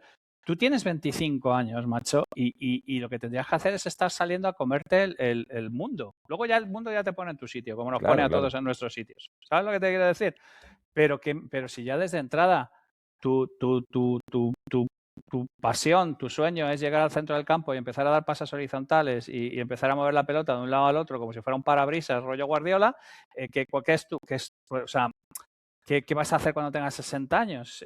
No sé, esperar la muerte con ansiedad ya, como decir, oye, que se acabe esta puta película de Kieslowski que ya dura demasiado tiempo. O sea, es que me parece que yo creo que es que hemos desactivado una serie de mecanismos básicos para la supervivencia humana, que tienen que ver, entre otras cosas, con la capacidad de asumir riesgos en una edad temprana. El que se la quiere jugar se le tiene que permitir eso, ¿no? Se le tiene que poner fácil, más que permitir, ya te lo permiten ahora, pero se tendría que incentivar de alguna manera que, como al final en el mundo la mayoría de la gente quiere ir por el camino seguro, esto lo entiendo. Pero me das un porcentaje de la población. De incertidumbre, si es que es absurdo. Es como si quisieras vivir Es como el pingüino ese de la película esta de Disney, que era un pingüino en la Antártida que lo que le gustaba era el calor. Y el tío se tiene que inventar una movida porque su sueño era llegar al puto trópico. Pues esto es igual. O sea, ¿tú cómo puedes estar deseando la incertidumbre? Te ibas a referir al pingüino que tuvisteis un momento ácido por Twitter con el Sí. No, pero había un pingüino en una peli de Donald, donde sale además José Carioca y el otro mexicano, el otro gallo y tal y cual. Pues hay un corto dentro de esa película, Los viajes de Donald, no me acuerdo cómo cojones se llama, que es un pingüino que dice, ¿por qué cojones he nacido yo pingüino? Cuando soy más friolero que la hostia, yo lo que quiero es irme a Costa Rica a tostarme los huevos en una hamaca. Y el tío cuenta su historia de cómo es eso y tal. Entonces, volvemos a lo mismo. O sea, en tiempos de máximos históricos de incertidumbre que está absolutamente integrado, ¿cómo cojones puedes querer más certidumbre que tus padres? Y que hay una cuestión ahora de estrategia, si me permites, Javier, porque aquí tienes que añadir la estrategia. Y la estrategia es que en el contexto en el que operas, tú quizá cambias el movimiento por el contexto que tienes. Luego si hay una crisis y yo tengo 20 años, esto en realidad es bueno. Puede asustar, pero es bueno para ti porque es vuelven a repartir las cartas, joder, vuelven a está- repartir las cartas, lo de puta lo madre. está moviendo todo y parece ahora que cualquier crisis el que está más asustado es el más joven. Que de nuevo se han comido muchos, no sé, la generación que viene por debajo de la mía, se han comido mucha mierda y estas cosas. Pero yo siempre tuve claro, yo salí de la carrera, empecé la carrera en el 2007 y salí en el 2011. Primero la crisis de Lehman Brothers y luego la crisis de la deuda europea. Y en mi cabeza era como, esto es genial, dame más crisis. Yo quiero que que cambie un poco el equilibrio y a partir de aquí aparecen oportunidades. Y el que tiembla con la crisis regresa un poco a la tolerancia, a la incertidumbre que decíamos antes, es el que ya tiene, obviamente, una vida montada con unos costes fijos mucho más altos, una hipoteca, 3 hijos, lo que sea. Y este es el que está ya jodido porque ha montado todo un estilo de vida que si mañana se lo cambian una coma, pues lo pierde todo, ¿no? Y este es el que no le pueden claro, vives con el miedo de que te despidan. Claro, pero a lo que voy es. Pero el joven le tiene miedo a la crisis y aquí es cuando creo que ya no entienden la idea de la estrategia, que es como, tienes menos que perder, tienes menor coste de oportunidad y por tanto tú puedes jugar una apuesta más agresiva. Yo no le estoy leyendo la cartilla rollo boomer con la próstata ya a punto de entrar en revisión a una generación diciendo, no, yo no estoy haciendo esta cosa, yo estoy diciendo que la generación actual está leyendo mal la situación. Claro, este es el gran tema. Y con ChatGPT y con la inteligencia artificial y mil cosas, es como que puedes competir. Es que están dando cartas de nuevo. Parece que están como acojonados. Cartas de nuevo, claro. Pero esto de estar acojonado yo lo sentí con mi generación cuando tenía 20 años. Y creo que lo escribí de alguna manera, como que sentía como que la gente salía a empatar y me miraste con ojos de cambiar el mundo y la mañana siguiente firmabas con Deloitte. Y escribí algunas cosas que luego pienso, joder, estabas muy zumbado, Joan. Pero es verdad que en algún modo lo que intentaba transmitir era simplemente un plan para mí, un pequeño diario para mí, para no actuar de una manera que luego pudiera arrepentirme. Y eso era lo que era mi primer blog, que fue Guts and Glory, voy a dejármelo escrito para luego, en el momento de máxima presión, yo poder mantener mi apuesta más loca, que es lo que hice. Y me puede salir mal o me puede salir bien, pero luego te agarras a eso y dices, vale, yo escribí esto con 20 años, pues voy a seguir por este camino. Y aquí yo creo que la gente a veces, no sé, o está acojonada, y de nuevo no son los de ahora, sino los de hace 20 años también, o lo juega mal o no entiende un poco el entorno en el que está compitiendo. Y se encuentra luego con una apuesta que hacen el peor movimiento en un contexto que además pide todo lo contrario. Claro, es como si me dijeras que ahora entrar en Deloitte es igual de seguro que entrar en los 90. Y con el salario congelado desde hace ya 15 años, ¿no? Como que a los de entrada les pagan 24. Pues es que como que mierda es esto. Es como que es verdad que te puede formar un poquito algunos perfiles y podría encajar. Pero que la mayoría de gente que sale a la carrera vaya por defecto también a estas Big Four o a este tipo de empresas, es algo que de nuevo vuelve a ser el rebaño. Yo recuerdo cuando hacía la carrera, pues que había un día que llegaba la feria de empleo y estas cosas y venían todas las empresas a reclutar talento, ¿no? A contratarte. Y venían el mismo tipo de empresas. Pero luego hay 1000 posiciones y 1000 cosas que no salen en esos stands de estas grandes empresas o grandes consultoras, donde quizá hay mucha gente podría encajar mejor y podría labrarse un futuro. Pero a veces también todos competimos, esto se lo ha aprendido de Peter Thiel, ¿no? Esta idea de la competencia y del monopolio y Peter Thiel lo pone en palabras muy bonitas. Competencia is for losers. Competition is for losers. Llegó a publicar el artículo luego en el Wall Street Journal, creo, y es como tienes que buscar entornos de baja competencia. Y a mí Peter Thiel también tiene alguna charla, creo que una de ellas es en Stanford, que son cojonudas y donde te cuenta un poco cómo ve la idea, él que la ha implementado, él que ha pagado el precio como empresario y luego como inversor. Pero claro, te dice, no, es que invierto en sectores de baja competencia y esto es lo que deberíamos buscar nosotros. Sí. Pero yo a Peter Thiel le tengo atravesado por el rollo Magneto, pero es un tío brillante. No, sí, da un poco de miedo y esto de Palantir a mí... Y ahora se ha comprado tierras en Argentina y no sé. Sí, está viviendo allí como Dios, está tomando asados con la comunidad y toda la historia. Sí, un poco coherente, destruye la sociedad americana con una serie de decisiones, supongo, no él, pero él influye en todo eso y luego se pira, ¿no? Es como que, si tú eres responsable de esto, ahora te quedas. El otro día, no sé cuándo ha sido que has retuiteado algo de la historia de Peter Thiel y Gizmodo.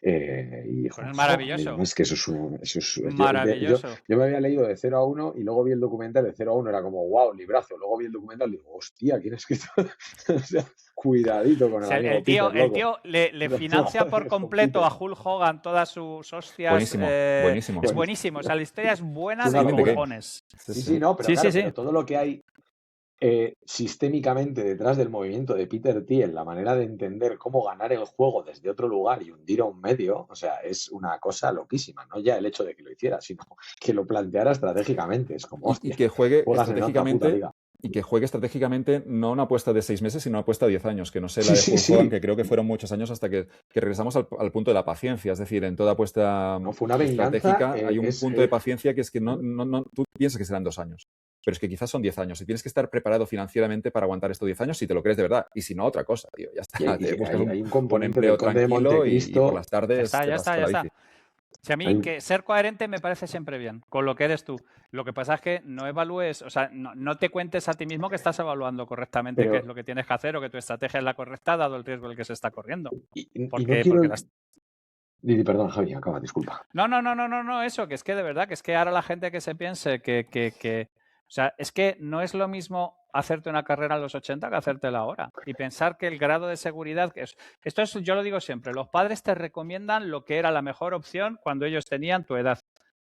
Las posibilidades de que eso haya trasladado es cero. Pero, ¿y no creéis que, no por externalizar la culpa de que puedan tener los jóvenes, que me parece totalmente lógico el planteamiento? Y, luego, yo pensando en mi momento, yo acabé, digamos, toda la parte de estudios hacia 2008, y justo me comí el inicio de la crisis y fue como, además, un sector que era el periodismo, que es un sector muy peculiar, o estás dentro o estás fuera, no hay términos medios. Y me acuerdo cómo lo viví y claro, lo podías ver así, como decías tú, Joan, cuando saliste, yo lo veía como el mundo se va a la putísima mierda y lo que he estudiado realmente no tiene mucho sentido, a ver cómo me redacto, ok, pero estás en ese momento de incertidumbre. Pero ¿y no creéis que hasta cierto punto la actitud actual corresponde a un excesivo paternalismo familiar? Que creo que lo hemos hablado también con alguien aquí, en el sentido de que, y lo engarzo porque la siguiente pregunta tiene que ver con la paternidad también, pero que hasta cierto punto ese buen nivel de vida que han alcanzado unos padres que tuvieron las peores cartas posibles, que hicieron capital de la manera que fuera, ha sobreprotegido o ha intentado proteger ese capital, tanto el emocional con el niño como el capital económico, pero que esa protección de los chavales que realmente les deja en muy mal lugar a la hora de enfrentarse a un mundo cambiante que no es el que era el de sus padres. Yo creo que hay un incentivo aquí por parte de los padres es decir, los padres, el padre y la madre sufren, ¿no? Si al niño le va mal, y si le va bien, pues se alegrarán muchísimo, ¿no? Pero a partir de aquí yo creo que los padres es como, vale, la apuesta hacia la que yo voy a empujar, a veces inconscientemente al crío, es una apuesta en la que yo me asegure que al menos no sufra mucho, ¿no? Es decir, vamos a buscar una apuesta más tranquilita en la que le puede ir medianamente bien, pero quizá nunca será muy feliz. No sé, esto también es un poco, hay días en los que puede ser feliz y otros que no, pero imaginemos ahora que hay una apuesta en la que puedes estar medianamente contento con todo, pero que sigue siendo insatisfactoria cuando tú te plantas a los 60 años y miras para atrás en tu vida, pero es una apuesta en la que se reduce mucho el riesgo de que puedas dormir en la calle. Yo creo que los padres quizá empujan hacia esa apuesta más conservadora, que de nuevo en los tiempos que corren podría ser la apuesta más peligrosa, pero nos empujan todos hacia allí, yo creo que todos los padres, o la mayoría, y luego lo que no quieres, minimizando el sufrimiento de ellos, es que el niño se vaya a los extremos, ¿no? A un escenario en el que le pueda salir muy, muy bien o un escenario en el que se la pueda pegar y luego, obviamente, pues que no te recuperes, ¿no? Y yo creo que los padres, pues aquí también juegan un poco con eso, ¿no? Y el niño, desde luego, tiene que tener carácter de incluso enfrentarse a los padres en algún momento y plantear lo que quiere. Y las entrevistas con Recuenco en Capital hablamos un poco de esto, pero también invité luego a Luis Alberto Iglesias, a Luigi de Value School, y contábamos un Tremenda poco esto. entrevista, tremendísima entrevista, tremendosísima entrevista. Y que han sido, al final, yo me doy cuenta que las 223 entrevistas de Capital, las 20, 30 que han sido más personales, en las que lo hemos dado todo y el entrevistado te ha compartido algo que había sufrido y que lo ha pagado el precio y que ha salido de allí más fuerte, por suerte, porque algunos no salieron, pues son los que luego te da una entrevista que bueno, son las que son las más escuchadas. Es curioso. Y Luis Alberto decía esto. Hay un conflicto siempre, lo contó de maravilla. Tuvo un conflicto, ¿no? Los padres no estaban de acuerdo con una carrera que parecía que iba para arriba, si lo quieres medir con dinero o lo quieres medir con éxito social, pero que para él era insatisfactoria. Y yo podría decir algo similar, ¿no? Sin tener el conflicto con mis padres, pero de que quizá había una carrera, pues, donde puede llegar el dinero, pero si esta es la única métrica, claro, es estúpido dejarlo. Pero es que hay otras métricas en la vida y no solo es el reconocimiento social o el dinero es lo que estás haciendo y el impacto que puedes tener en la sociedad y cómo te sientes tú cuando te miras al espejo y estas cosas, ¿no? Y Luis Alberto Iglesias contaba esto, yo estaba ganando dinero, pero es que no era feliz. Y luego lo dejas, se va a Salamanca, estudia traducción, la vida te lleva por otros sitios y yo le veo contento, tampoco le conozco tanto, pero me alegro mucho que Sí, esté sí, es contento muy ahora. amigo y es un tío... Tiene Pero, sus ups y sus downs, como tiene todo el mundo, Como pero claro, todo. él está totalmente en paz consigo mismo. Se va a pero, la cama tranquilamente, pero tío. estás en paz porque tú te la has jugado y yo también creo que, bueno, que si te la juegas y luchas, pues que nada, luego te sale bien, no te sale mal, pero yo me voy a la cama a dormir tranquilo Eso es. y sabiendo que he pagado mis impuestos y que he hecho lo que tenía que hacer y que he tomado que he incurrido en mis riesgos, pero yo duermo tranquilo y lo digo de verdad. Yo creo que hay una parte también de que tú cuando te la juegas te validas y luego la apuesta te sale o no te sale, pero tú de algún modo Eso es. te estás validando y tú puedes descansar tranquilo al menos por la noche y no sé, animaría a todo el mundo a jugársela un poquito más, claro. Acabas de ser padre, bueno, no hace mucho tiempo, si no me equivoco. 5 meses, sí, sí. 5, madre. Ah, estamos. No sé si estás todavía hacia donde va mi pregunta, pero no sé si esa paternidad ha cambiado algo tu perspectiva de lo que sucede o ves que sucede en el país o te sigue condicionando o te mueve más en tu línea de voy a hacer fuerza cercana y lo que pase lejos, pues esto es la vida. Voy Porque a, siempre voy con a, una hija empiezas a pensar un poco más en, ¿no? Es como, sí, ¿de me dónde va preocupa esto? más, sí, me preocupa más todo el clima social, lo que pasa, me refuerza más a seguir ahorrando más, a construir más Fuck You Money, a tener lo que yo llamo una fortaleza financiera, que luego me permita separarme de la sociedad. Es decir, la sociedad se puede ir a la mierda todo ahí. Pero si tú tienes dinero Eso detrás, hay que decirlo más. pero si tú tienes dinero detrás te proteges frente a eso. Es Mi decir, plan sí, es ser sí. una bomber, pero con mi Pero es familia. lo que han hecho los Tranquilo. ricos toda la vida. Es decir, eso sí, te vas a casos más dramáticos donde la sociedad, yo que sé, Estados Unidos, yo que sé, el que es rico nunca llega a ver el barrio de los pobres, no se mezcla con ellos. Y vive en una casa que tendrá seguridad privada. Hay sociedades incluso más disfuncionales que la americana. Pero es que creo que nos vamos a esto, ¿no? Un poco de que el que no tenga dinero, pues es el que tendrá que tragarse con una serie de problemas sociales, de coger el transporte público y darse cuenta del incivismo y estas cosas. A mí me gusta el dinero ahora para marcar distancia. Es decir, yo quiero el dinero para poder seguir conduciendo mi coche, para no tener que coger el transporte público. Ojalá no decir esto, pero viendo lo que hay y viendo cómo funciona y viendo la gente que sube, pues digo, no, yo quiero mi coche y quiero ir a los sitios en mi coche. Lo mismo con la casa. Voy a comprar distancia. Voy a separarme de lo que no me gusta de esta sociedad. Y es un poco triste porque esto nos lleva a un escenario de países, en el peor de los casos, como Sudáfrica, donde tienes ahí la gente muy separada por lo que gana, pero casi que creo que nos están empujando a eso. El Javi, dinero compra distancia, te aleja de los problemas. Y en el peor de los casos, cuando el país se va a pique, el dinero te permite darte esa carta de largarte y buscar tu vida en otro sitio porque puedes hacer una transferencia y mudarte a otro sitio. En el mejor de los casos, a veces ni eso, pero el Pero dinero te fíjate, permite, te da opción de moverte, de largarte y de buscar un si en futuro en realidad el otro dinero sitio. es libertad, o sea, Claro. quiero decir, todo lo demás es estatus y eso pertenece a la gente que todavía demanda estatus, que yo personalmente creo. Pero tú has dicho un tema muy interesante, ¿vale? Sudáfrica, por ejemplo, ¿vale? Es prácticamente una nación fallida Sí. por precisamente esas tendencias que se dan cuando tú en realidad construyes una narrativa y luego la realidad tiene esa mala costumbre de golpearte la cara, ¿no? Lo que yo llamo Wamo, when Abe met su higo, cuando la realidad que tú tienes en tu cabeza choca a toda velocidad frontalmente con lo que está ocurriendo en realidad. Y quien analice lo que tú estás diciendo desde una perspectiva narrativo-épica pensará, este tío es un egoísta, no cree en el bien común, no cree en esto. Dicen, no, es sencillamente no confío que las personas que están ahora mismo al frente de mi país sean capaces de ejecutar nada que tenga que ver con el interés común, porque ya se ha descubierto que es que francamente no es el caso. Entonces el asunto aquí es, y es particularmente interesante cómo lo ves tú. ¿Tú crees que estamos dando señales de estar encaminándonos hacia un estado fallido? O sea, de que de alguna manera en algún momento dado nos hemos desconectado por completo, hemos ido quitando cada vez más anclajes que teníamos y más seguridad que teníamos y ahora mismo prácticamente no nos deshacemos como Sudáfrica porque todavía hay suficientes columnas aguantando el edificio, pero que hemos ido quitando cada vez más andamios, cada vez más arquitraves, cada vez más soportes, cada vez más cosas de las que mantenían el edificio en pie.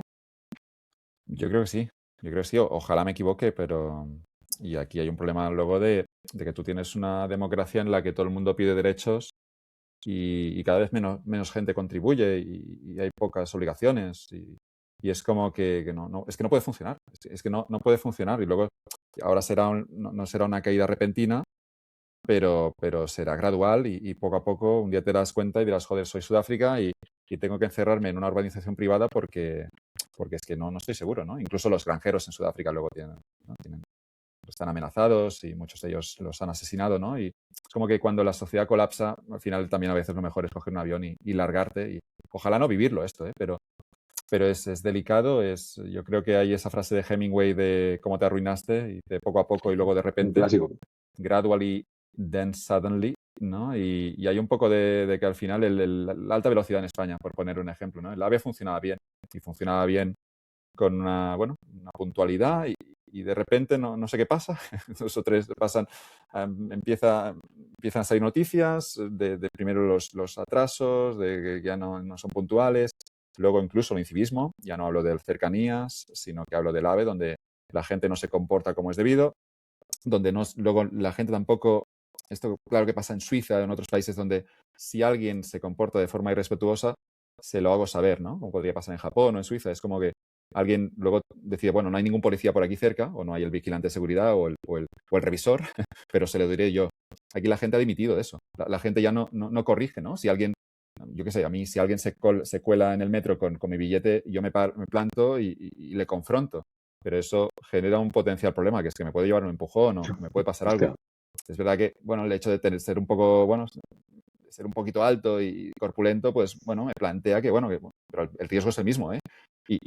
Y no es una cuestión solo de cuánto mides, ¿no? Porque al final mi pareja hace lo mismo, pero luego tienes un riesgo en este sentido de que te puedes llevar, ¿no? Un pequeño conflicto. Es como que la gente tampoco ya no se pelea con nadie porque es como, tampoco es mi responsabilidad que la sociedad funcione. Y luego, el peor de los temas ya, en el caso os decía, de los de alta velocidad, pues luego sale un día una noticia, pues un accidente ferroviario, 40 muertos, y luego corrupción de no sé qué, las vías, y que este no se ha hecho bien el trabajo, y es como que poco a poco vas viendo que se va degradando todo, y luego llega un día en el que la AVE ya no va a 300 por hora, sino que va a 120 porque es inseguro y porque ya no hay dinero ahora para pagar el mantenimiento. Y yo creo que es siempre así en la sociedad. Siempre hay un proceso de creación de riqueza que es poco a poco y luego de repente. Nuestros abuelos se levantaron un día y vieron que eran ricos. Y también lo mismo. Nosotros quizá nos levantaremos un día y habíamos nacido en un país rico, pero quizá nos levantaremos un día y nos daremos cuenta de que somos pobres y que las listas de espera son de 2 años, de que la alta velocidad ya no Lo que funciona. nos devuelve a Piketty de nuevo. Sí, porque nos hemos fumado el capital, o se lo han fumado los políticos, o nos lo hemos fumado entre todos. Pero el capital lo han destruido y al destruir capital te encuentras de que lo que era la fuente de riqueza de un país, ahora pues dura una generación, ¿eh? Siempre hay una generación que se lo puede fumar bien, pero en la siguiente ya no le llega. ¿Y no creéis que hasta cierto punto, y teniendo la conversación, y yo siendo un desconocedor de Piketty más allá de resúmenes o cuentas, es decir, no he leído su obra, que al final es como tenía razón, porque va a llegar un momento en el que esa caída de determinados sistemas va a hacer que la gente que tenga capital, sumado a conocimiento, que era algo que hasta cierto punto no era tan habitual antes, pero ahora una familia bien acomodada va a tener disponible hasta cierto punto acceso a un conocimiento, sea a nivel tecnológico, sea porque lo puede pagar físicamente, que va a permitir que su acumulación de capital, tú lo decías antes, Joan, ¿no? Voy a coger mi capital, voy a construir mi fuerte financiero y que eso nos va a llevar a que ese Piketty tenía razón y que al final va a haber un momento de la sociedad, no, hay que grabar el capital porque realmente es que, claro, quien está generando el capital es quien se ha sabido proteger. Sí, yo no sé cómo salimos de esto, ¿eh? Pero yo no quiero, Que en el fondo no deja de ser castigar yo no a los que tasaría han nunca sido el capital. dirigente. Yo no tasaría nunca el capital, no tasaría nunca algo como no tasaría primero de todo el ahorro, que es una ganancia del capital cuando yo lo invierto, pero para empezar porque es una ganancia que el ahorro no puedo dejarlo quieto porque si no se lo come la inflación. Después es muy tramposo todo porque los gobiernos están imprimiendo, los bancos centrales imprimen, obviamente con la aprobación de los gobiernos, eso genera inflación, la inflación también la genera que los gobiernos tienen las cuentas saneadas, están gastando más de lo que ingresan, y luego te generan esa inflación que te decía antes del 3-4%, pero que un día podría ser del 10 o del 20, si se descontrola rápido, que pasa históricamente esto siempre, y luego me están obligando a invertir. Pero luego yo me encuentro que invierto solo para protegerme de la inflación y luego en la renta del siguiente año pues tengo que pagar sobre las ganancias del capital, ¿no? Que lo llaman, y es Si te unas sale mal, ganancias el riesgo ficticias. te lo comes tú. Si te sale bien, vamos a medias. Si me sale mal esto, yo no pago nada, y luego si me sale bien, el gobierno, Hacienda me pide entre un 19 y un 30%, pero por unas ganancias que son ficticias. Porque no es que mi casa o mi oro o mis acciones valgan ahora más, es que el euro o el dólar vale menos. Y es también una ganancia ficticia. Es decir, gran parte también de lo que se tasa del capital es una ganancia ficticia. Es la propia inflación, que es el peor de los impuestos, que es un impuesto en el que nadie ha validado esto, no hay legislación y que te lo imponen y que obviamente te lo comes sí o sí, no te libras de eso. Yo creo que aquí tenemos que andar con mucho cuidado, pero que de todos los impuestos que hay, yo creo que el del capital sería el primero que quitaría yo. Es decir, yo no creo que tenga que haber un impuesto sobre el capital, porque es que además ya lo has grabado cuando compras una casa, cuando compras un negocio, cuando compras cualquier cosa. Es una especie de tasa al éxito. Sí. Es acojonante. Y solo para protegerte de la inflación. Y gran parte del capital lo que hace simplemente es mantener poder adquisitivo. Yo cuando invierto tampoco quiero forrarme, solo lo que estoy intentando hacer es solo proteger lo que ya he levantado. Estoy de algún modo ya solo protegiendo de la inflación, que será difícil porque la inflación IPC es un 3% más o menos, la inflación real puede ser mucho más, imaginemos que es un 5 o un 6. Luego yo consigo sacar, tomando muchos riesgos, una apuesta diversificada, un 8 o un 9%, que ya es una tasa de retorno para mí de éxito en el mercado, pero luego sobre este 8 o 9% tendré que pagar ese impuesto, lo que me deja de nuevo hasta el 6 o el 7. Lo único que he hecho es cubrir la inflación, lo único. Y yo parezco un especulador, parezco que sea alguien aquí que está ganando mucho dinero, pero lo único que estoy haciendo es cubrir la inflación que están creando ellos. Menudo agujero hemos cavado en un momentito. Y por ver un poco, y en línea de esa pregunta, y ya también vamos enfocando un poco la salida, pero ¿cómo crees que será el país cuando tu hija tenga 20 años? ¿Crees que tendrá que salir? ¿Crees que habremos logrado, aunque ya has avanzado antes que no, mejorar un poco el lugar o el casting que decía antes Javi? Bueno, es un niño, no una niña. Oh, perdón. De momento no Es que pasa nada, hablo, pero tengo en mi cabeza son toniñas. O sea, No, De momento no. este socios, todo el Seu, mundo. luego ya a ver si se anima y te trae No, la no, no. Ariadna también. Bueno. En mi entorno se dan muy poco a los niños, por lo que sea. Es ¿Sí? una cuestión. Hay niñas por todos los lados. Es una cosa loquísima. Yo he hecho mi parte ahí, sí. No, yo también. Y no lo sé, no. ¿Sabes qué pasa? Que después de escribir el libro me he encontrado como que, si no quiero sonar con esto frívolo, pero me doy cuenta que no controlo nada de la sociedad y como que me da, no es que me da igual que el país se vaya a la mierda, pero es como, mira, yo voy a hacer mi trabajo, yo voy a seguir construyendo mi fortaleza, yo voy a cometer errores, yo me puedo arruinar en este proceso, yo podría cometer grandes errores, pero voy a intentar alejarme de los errores que normalmente han arruinado a la gente, ¿no? Hay casos muy, podría ser, ¿no? Las drogas, el alcohol, la deuda, ¿no? Me gusta siempre decir la deuda aquí porque para mí está al nivel de destructivo. Drogas, más alcohol destructivo. y deuda. Y a partir de aquí, bueno, yo voy a seguir construyendo capital. El Barça tiene un poco de todo aquí. Y al final yo voy a seguir construyendo mi capital y voy a seguir levantando mi fortín para que mañana venga lo que venga y yo esté preparado. Y si el día en el que me muero pues no he tenido que hacer uso de mi fortín, pues me alegraré, pero habrá cumplido su función. Es decir, no por simplemente tener el ahorro detrás y no te lo llegas a gastar o no llegas a hacer un uso de ese ahorro, para mí no significa que no haya tenido una utilidad. Para mí tiene una utilidad en el momento en el que protege mi apuesta. Es decir, yo tengo una visión, yo tengo una manera de operar y a mí el ahorro detrás me da el margen de maniobra necesario para poder sacar adelante mis apuestas. Y en el momento en el que me vaya, pues obviamente se la dejaré a mi hijo para que pueda beneficiarse de este.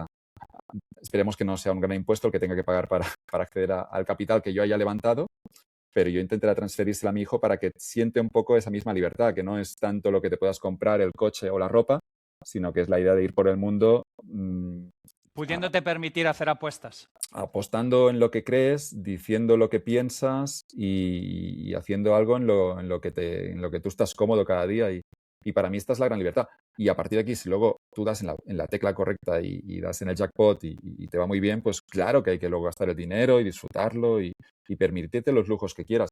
pero los lujos vienen después. Los lujos vienen una vez tú encuentras la fórmula y poner los lujos antes yo creo que es temerario y es la sociedad actual que tenemos del Instagram, donde además es que no son ni lujos, todo es mentira. Toda la gente en Santorini ahí, todo eso que vemos en Instagram y dices, joder, pero ¿qué coño hacen? Sí, sí es ridículo, pero bueno, es lo que quieren. Son juegos de estatus.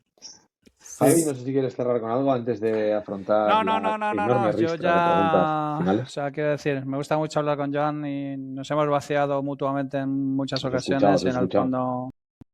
en el fondo compartimos una visión muy, muy específica y en el fondo no es un tema de... Se puede ver como, es que estos son randianos, individualistas. No, chicos, es que lo que no podemos hacer es intentar empujar unos mientras otros se lo llevan crudo. O sea, quiero decir, o jodemos todos o la puta al río. Una simplificación popular de todo el podcast. Este es el resumen Eso es. elaborado sin IA de Eso este es, episodio. eso es. Cero IA used. No machines, como venían los discos de Tesla. Ay, pues nada, vamos ya con las 3 preguntas de cierre, que son 5, que son yo que sé cuántas, pues hacemos muchísimas preguntas para cerrar el programa, es como nos lleva media vida hacer las preguntas. La pregunta es si te dejaran don Pedro Sánchez o el presidente de turno cambiar una sola cosa de España, pues ¿qué cambiarías? Sea legal, sea lo que te dé la gana, poderes. Bueno, digo lo mismo de antes, quitaría el impuesto del ahorro, quitaría todos los impuestos del capital en contra de lo que propone Piketty. Me parece muy correcto, muy limpito. Siempre enfrente de Piketty. Sí. Pero ya os digo hasta yo que en la al final, parada del autobús. ese señor va a tener razón por exceso. O sea, al final, claro, es una profecía autocumplida. O sea, literalmente. Me decías antes al principio del programa que no lo tienes. No sé si en este rato se te ha ocurrido alguno, pero un antagonista que siempre preguntamos a esa persona con la que estarías de acuerdo en el desacuerdo. Lo he pensado y claro, yo creo que Yados a mí Sí, ¿no? no estoy de acuerdo con Joder, algunas molaría traer a cosas. Yados, Javi. Molaría Sí. muchísimo. Sí, traer a sí, Yados. Si queréis lo movemos, lo intentamos. Pero... Sí. ¿Tú tienes relación con Yados, con todo Yo tengo, los beefs que habéis tenido? tengo un correo, creo. Pero bueno, sí, podemos intentarlo. Joder, sería espectacular. O sea, no sé, está ahora metido un poco en tema religioso, creo ahora. Creo que como que ha encontrado que hablando de religión quizá puede convencer a más gente de Latinoamérica, ¿no? Por lo que entiendo su estrategia. Habla de la Biblia, no sé, quizás se lo cree de verdad, pero...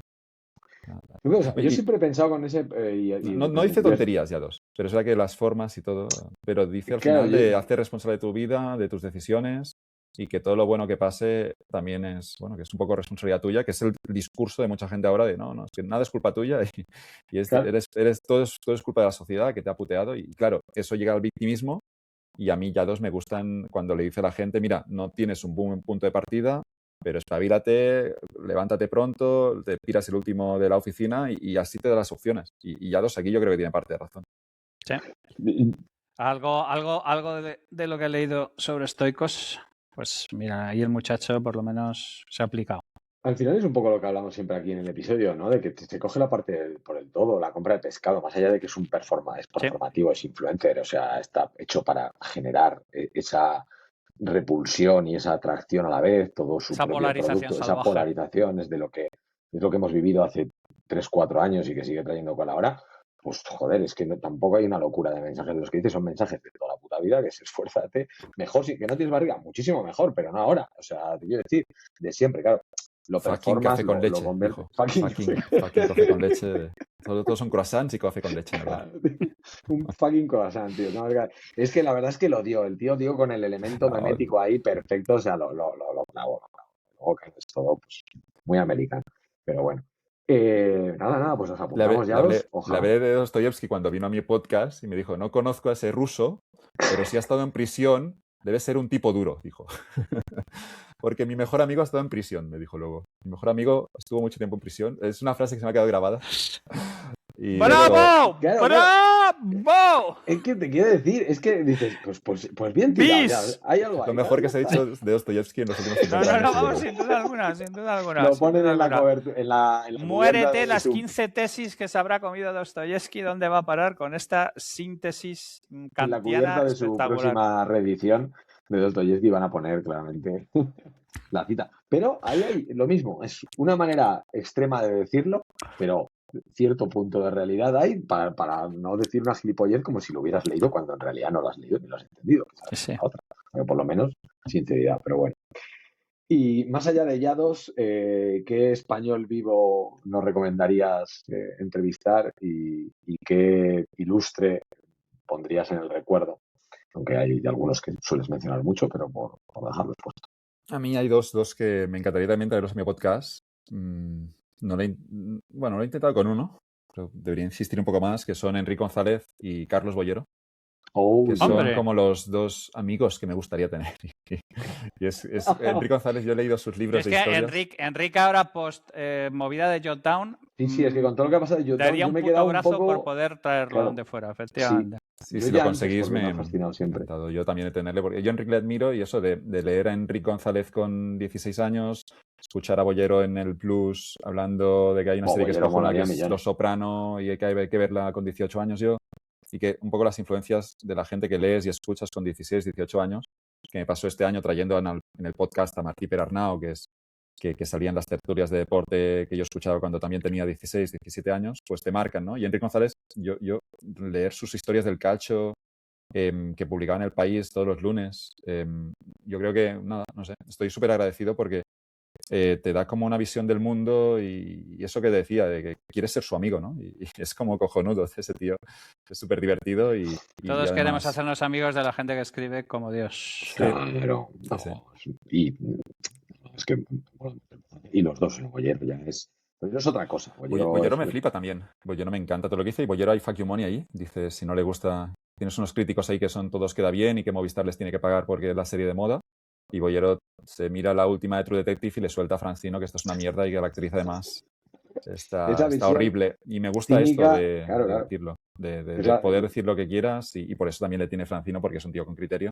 Pero que Boyero es como la anomalía, es alguien con fuck you money en un país donde nadie dice lo que piensa y a partir de aquí Boyero mola mucho. no, molan millones, vamos, muy a favor. Siempre de todas sus críticas. Y de sus beef con Pedro Almodóvar. Vale, pues uno muerto. Siempre preguntamos por el muerto. Un ilustre español que digas merece remembranza, recuerdo.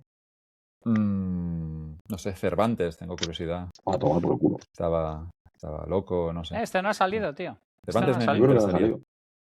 Debe ser Me parece correcto. El manco de Lepanto, no de fuera. Este no ha salido. Este no ha cualquiera de los salido. muertos al final. Yo creo que sería interesante. No, yo Esa gente pensaba, hace 5 siglos es como, joder. Creo que habrá Pensaba, que Hombre, poder pero yo contar. esperaba que dijeras Pla, tío. Que claro, a mí me ahí daba va yo, para yo 3 me- días de claro, entrevista con él. Claro, yo me iba por Pla, digo, va a ir a por Pla, claramente, estaba ahí votando, pero no, bien jugado al despiste, nada que objetar, por Dios. Rollo jugando la carta de Jesús Fernández Maestro, muy bien ahí. Fino Literal. ahí, sí, A señor. Maestro también le quiero en el podcast. Ya. Sí, cuidado, Sí, yo sí, también, sí. sí, yo también, está Qué ahí, ídolo, lo tenemos todos apuntados, yo creo, pero bueno, ahora está un poco más, ¿no? Se ha vuelto a salir, ha hecho alguna, yo creo, alguna Con entrevista. Jordi o algo Wild, así, creo. ¿vale? Con Creo, Wild. es que Pero ya está. Ha iba ido a al decir una jefe máximo. exageración. Pues nada, Joan, muchísimas gracias, básicamente. Aplausos, honores por venir, por animarte. Muchísimas gracias por todo lo que haces en Capital, por las entrevistas. Y ya, haciendo las señoras entrevistas, no como aquí, que vamos un poco pim pam que nieva, las de Joan son entrevistas. No, pero no preparo, con no preparo estudios. tampoco mucho. Bueno, eso ya va con cada uno. Vas- Esto es lo de la práctica y lo que tiene uno dentro. Eso, pero te quedan muy bien. Esta me ha gustado, me ha gustado la entrevista de Alex, como lo has planteado, Vale, pero muchas en gracias. Capital tampoco. Es más como que tú tengas fondo para cualquier conversación que tienes delante, pues que va por sitios inesperados y que tú puedas hablar de ello. Yo creo que no, Como torear, que diría Chapu. Claro, en este podcast se nota que más allá del guión, pues podemos ahora charlar y tendremos recursos. Si la entrevista va por otro sitio inesperado, pues poder llevarla por allí. Pero también yo creo que muchos podcasts al final te das cuenta que están limitados por sus propios entrevistadores, de que tienen un guión que te lo puedes preparar mucho, pero que fuera de ese guión te pierdes a veces las cosas guapas de un podcast, que es cuando el invitado te cuenta algo que no esperabas y luego tú no tienes la capacidad de repreguntar, ¿no? De ir por allí, que es al final lo que para mí Yo marca la siempre digo diferencia que tanto aquí como en Capital. cuando te mandan la escaleta, red flag. Sí, porque sabes que ya estarán un poco limitados por Por el sistema. esas Es complicado fundas. porque a la vez, joder, mucho, yo en esto A mí personalmente lo que me pasa es que, joder, admiras a la persona con la que estás hablando y quieres escuchar su opinión y eso me impide hasta cierto punto estar pensando en una posible repregunta, porque simplemente con escuchar es el efecto podcast. ¿Eh? Yo Ya. estoy a gustísimo escuchando, o sea, con todo lo que estás diciendo. No tengo ninguna necesidad hasta cierto punto de preguntar nada, sigue hablando. Entonces, es una maravilla. Entonces, Sigue claro, con esa mierda. Claro, sigue con esa mierda, dame más de eso, pero vamos, que una maravilla. Así que nada, que suscríbanse, anímense. España hay que hacerla, que no se hace sola. Cataluña también. Y ahí seguimos. Hasta pronto, esperemos.